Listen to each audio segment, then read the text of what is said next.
Recentemente, in accordo col direttore generale, col dottor Benazzi chiaramente, stiamo cercando di sviluppare un progetto per portare a domicilio la terapia oncologica. Primo in Veneto, l'ospedale di Oderzo ha dato il via in dicembre alla sperimentazione delle cure oncologiche domiciliari grazie alla collaborazione dei medici di base e al lavoro degli oncologi e degli infermieri che garantiscono al paziente una somministrazione della terapia in totale sicurezza. Parte da Oderzo sia come ispirazione, cioè come iniziativa, ma che poi speriamo di estendere in tutto il territorio.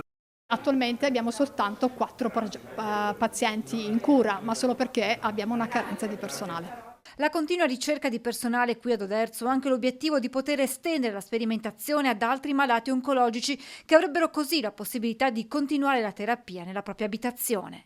Ormai la maggior parte delle terapie oncologiche che si fanno grazie ai anticorpi monoclonali sono per bocca, cioè vengono date per bocca, al massimo facendo delle infusioni.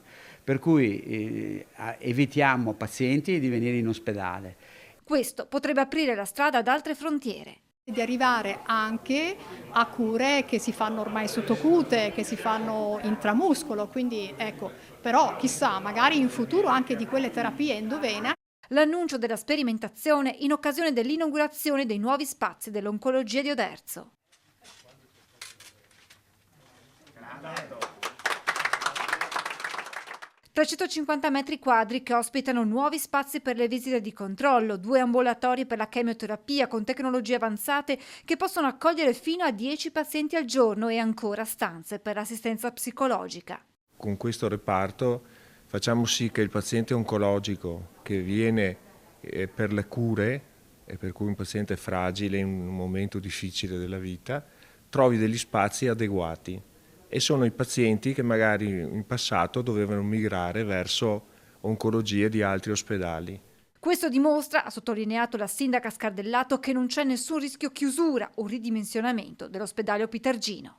L'ospedale di Oderzo e quello di Motta devono proprio fare da barriera per evitare le fughe verso il Friuli e infatti proprio anche con la novità di oggi il professor Lamon ha appena detto che arrivano anche persone dal Friuli perché questo reparto è particolarmente accogliente.